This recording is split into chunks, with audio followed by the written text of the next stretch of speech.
Stop scrolling. Please, just for a moment. I need you to hear what I'm about to say, because what I'm going to share in this video could literally be the difference between keeping your kidneys or losing them. I'm not being dramatic. In my 25 years as a nephrologist, that's a kidney specialist, I have sat across from thousands of patients who did everything they thought was right. They took their medications, they watched their diet, they even drank water every single day. And yet, when their lab results came back, their creatinine was climbing, their GFR was dropping, and their kidneys were quietly failing. And almost every single time, when I dug deeper, I found one thing in common. Their hydration habits were silently destroying their kidneys. Not because they weren't drinking water, but because of how they were drinking it, and what they were drinking instead. 6 specific mistakes. 6 things that millions of Americans do every single day, completely unaware of the damage being done inside their bodies.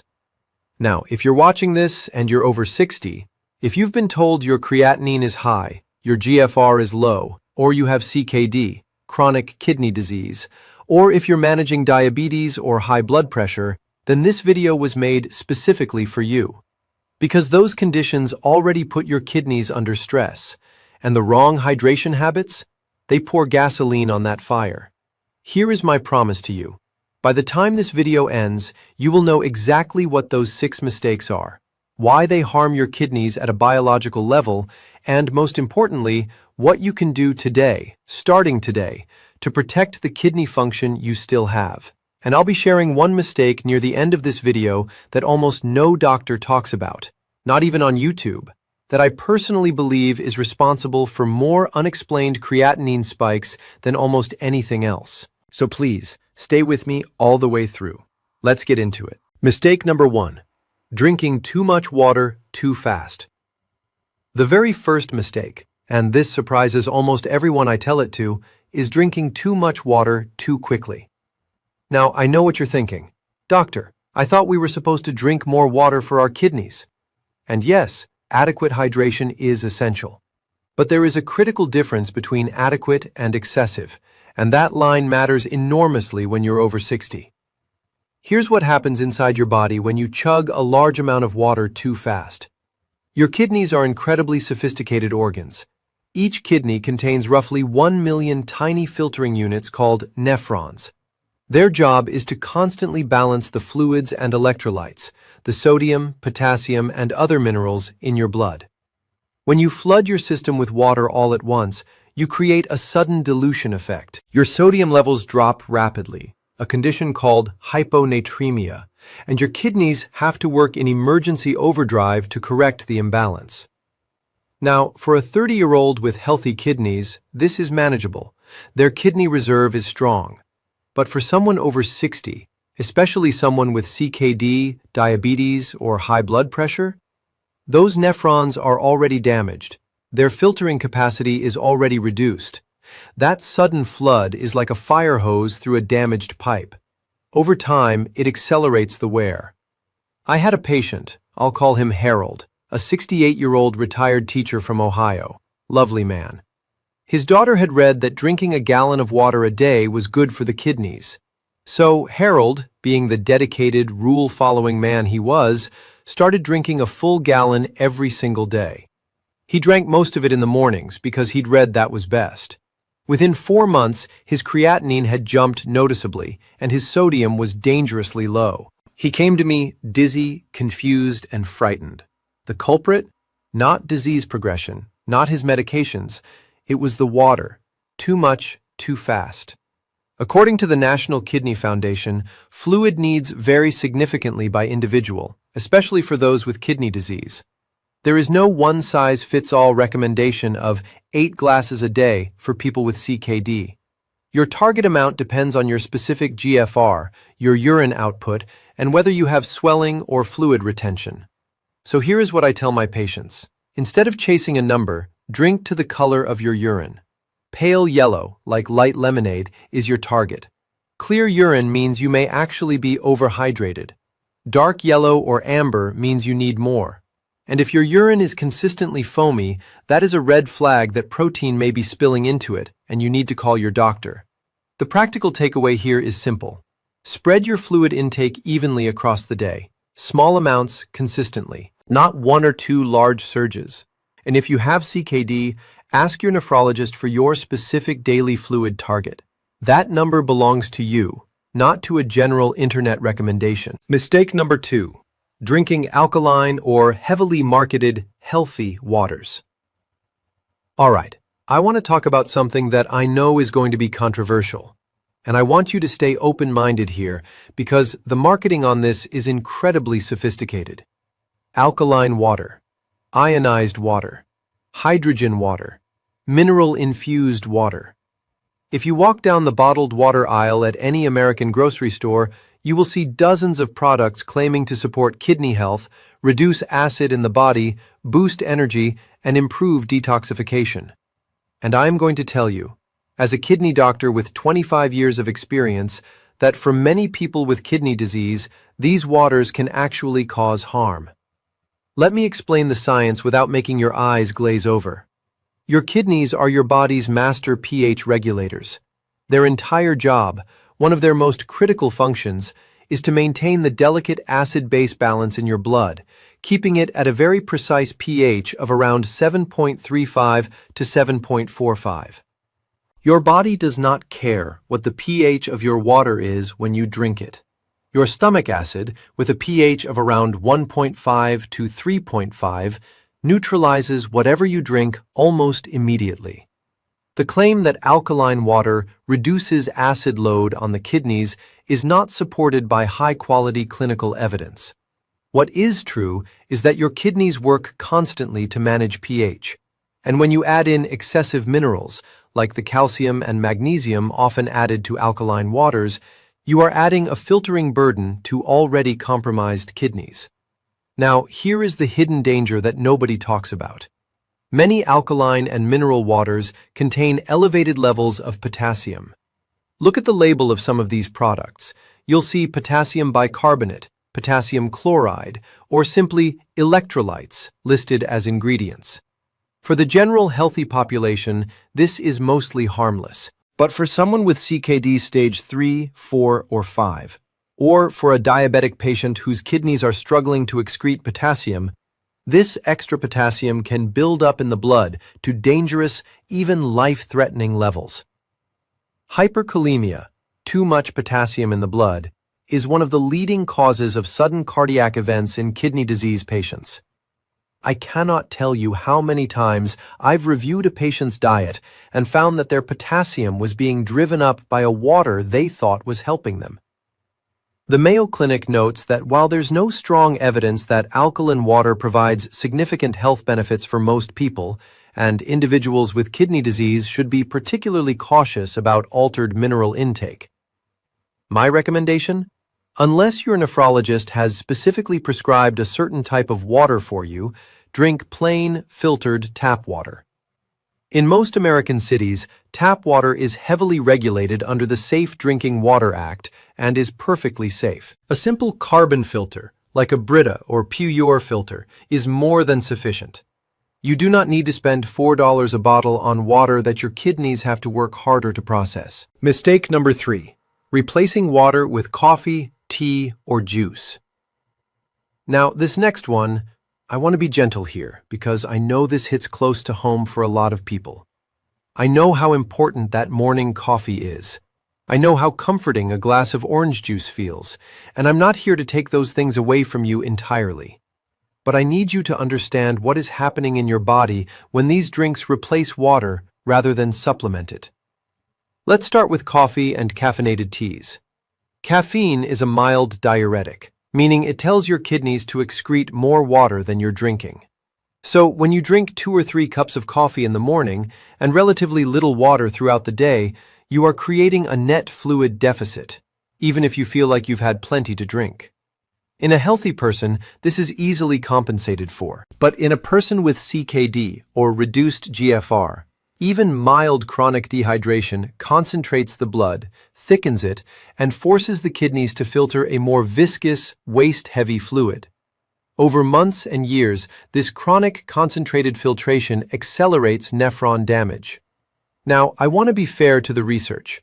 There is evidence, including data cited by the National Kidney Foundation, suggesting that moderate coffee consumption, around 1 to 2 cups per day, is not harmful for most people and may even have some protective association for kidney health in the general population. But note the word moderate, and note the critical qualifier, in the general population. If your GFR is already under 60, if you're already in CKD stage 3, the calculus changes. Now let me talk about something I consider even more dangerous, and that is juice. Specifically, store-bought fruit juice. Here is a question I want you to sit with. When you drink a glass of orange juice, do you think of it as fruit, or do you think of it as sugar water with vitamins? Because that is closer to the biological reality. An 8-ounce glass of commercial orange juice contains roughly 21 to 26 grams of sugar, about the same as a can of soda, with very little of the fiber that would slow its absorption in whole fruit. That sugar spike triggers an insulin response. For diabetic patients, who make up the largest group of people developing kidney disease in America, this is a direct assault on their blood sugar control. And chronically poor blood sugar control is one of the 2 most powerful drivers of kidney damage, right alongside high blood pressure. But there's a second problem specific to juice and kidney disease that is almost never discussed in mainstream health content. Many fruit juices, particularly orange juice, tomato juice, and prune juice, are extremely high in potassium. As I mentioned earlier, the damaged kidneys of a CKD patient cannot efficiently excrete potassium. So that daily glass of juice isn't just raising your blood sugar, it's potentially raising your potassium to dangerous levels. I had a patient, I'll call her Margaret, a 71-year-old woman from Atlanta, who had been drinking 2 glasses of orange juice every day for 30 years because she believed it was heart healthy. When she came to me, her potassium was at a level I would classify as a medical emergency. She had no idea. The juice she thought was protecting her was putting her at risk of a fatal arrhythmia. So what should you drink instead? Water, first and foremost. If you love flavor, you can infuse plain water with cucumber slices, a sprig of mint, or a small wedge of lemon. If you want something warm, an unsweetened herbal tea, like chamomile or peppermint, is generally safe and won't spike potassium or blood sugar. And if you are going to have coffee, have it with water on the side and limit it to 1 to 2 cups. Hey, before we go further, I want to take just 30 seconds because this matters to me personally. If what you're learning right now is helping you, if it's changing how you think about your kidneys, I want to ask you to do one thing. Hit that like button. Not for me, but because YouTube's algorithm uses that signal to send this video to other people who desperately need this information. There are millions of Americans walking around right now with silently declining kidneys, making these exact mistakes with nobody telling them the truth. Your one click can change someone's life. And if you haven't subscribed yet, please do. We are working hard to build a community of 100,000 people focused on kidney health and living well with CKD. We are almost there, and every single subscriber matters. And finally, drop a comment right now and tell me, where are you watching from? I want to see how far this community reaches. It genuinely fills my heart every time I see comments from all across the United States and beyond. Let's keep building this together. All right, let's get back to it, because we still have 3 more mistakes, and the next one may be the most overlooked of all. Mistake number 4, not adjusting hydration for medications. This is the mistake I promised you earlier, the one that barely anyone talks about. Not on YouTube, not in most doctors' offices, not in the pamphlets you get sent home with. And in my clinical experience, it may be responsible for more unexplained creatinine spikes, more sudden declines in GFR than almost anything else. It is the failure to adjust your hydration based on the medications you are taking. Let me explain what I mean. Many of the most commonly prescribed medications for people over 60, particularly for high blood pressure, heart failure, and diabetes, are profoundly interactive with your body's fluid balance. And when you don't hydrate correctly around those medications, you can inadvertently cause what we call acute kidney injury, or AKI, a sudden, sometimes irreversible drop in kidney function. Let me walk you through the most important ones. First, diuretics, also called water pills. Brand names like Lasix, hydrochlorothiazide, or furosemide. These medications are prescribed to help your body excrete excess fluid, often for heart failure or high blood pressure. They work by telling your kidneys to put more water and sodium into your urine. The problem is, if you are already mildly dehydrated and you take your diuretic in the morning without drinking adequate water, your blood volume drops. Your kidneys, which rely on adequate blood flow to filter properly, suddenly receive less blood pressure, less perfusion. The result can be an acute drop in GFR that shows up in your creatinine levels on your next blood test. Your doctor adjusts your medication, but the root cause, the dehydration, was never addressed. The fix is not to stop your diuretic. Do not do that without talking to your doctor. The fix is to coordinate your fluid intake with your medication schedule. Your nephrologist or cardiologist can help you find the right balance between not retaining fluid and not being chronically depleted. Second, NSAIDs. This is enormous, and I cannot stress this enough. Non-steroidal anti-inflammatory drugs, ibuprofen, naproxen, aspirin at high doses, even some common over-the-counter pain relievers, are some of the most kidney-damaging substances available without a prescription, and they interact specifically with hydration status. Here is the mechanism. Your kidneys use a specific group of hormones called prostaglandins to maintain blood flow to the nephrons, especially when you are even slightly dehydrated.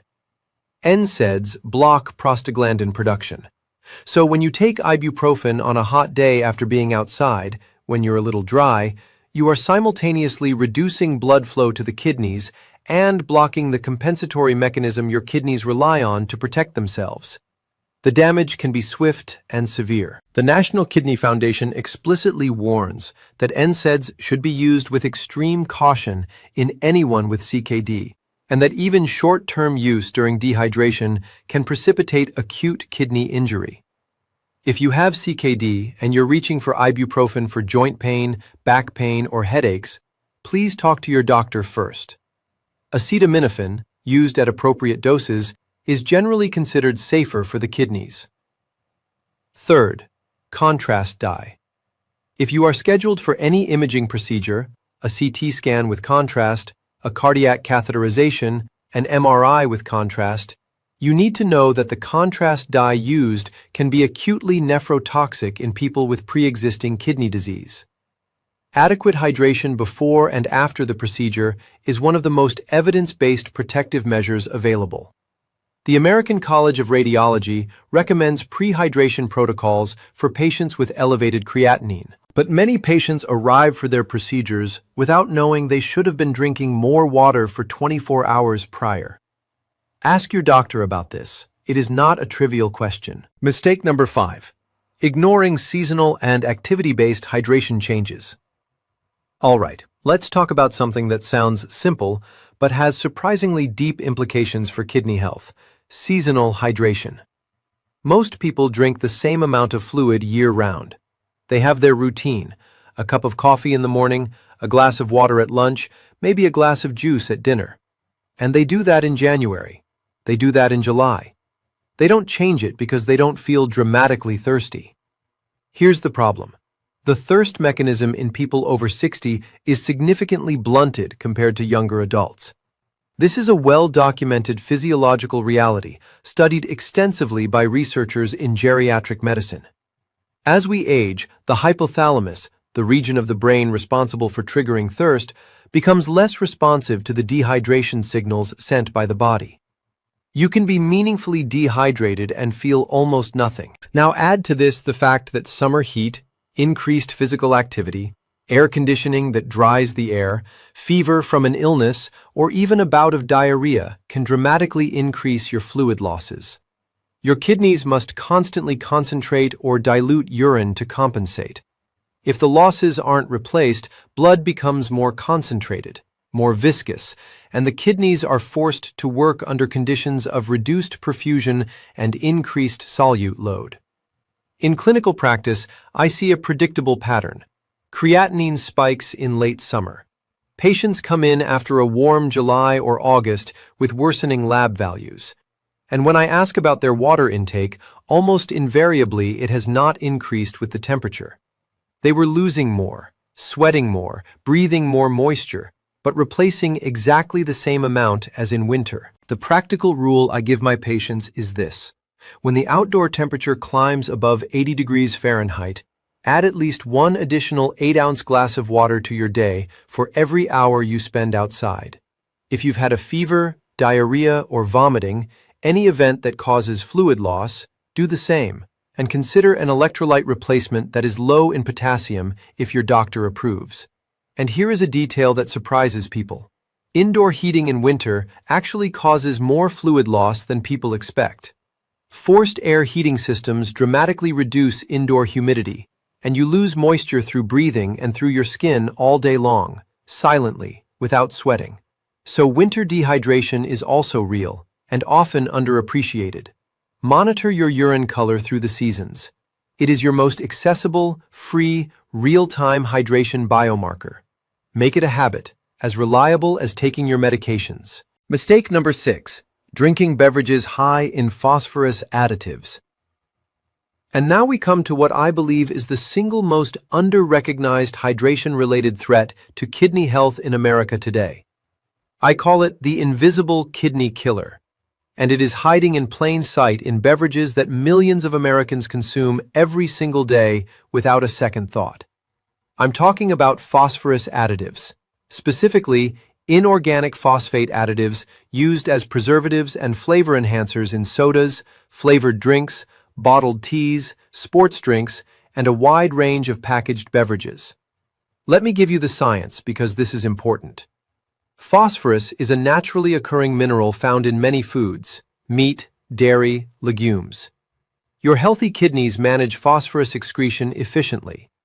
But when kidney function declines, when GFR drops below 60, 45, or 30, the kidneys can no longer excrete phosphorus properly. It builds up in the blood, a condition called hyperphosphatemia. And elevated phosphorus in the blood is one of the most damaging things that can happen to a CKD patient. Excess phosphorus binds with calcium in the blood, causing it to deposit in places it absolutely should not be. Blood vessel walls, heart tissue, and, in a cruel irony, the kidney tissue itself. The National Kidney Foundation identifies hyperphosphatemia as a major contributor to accelerated cardiovascular disease in CKD patients, and it is directly linked to faster disease progression.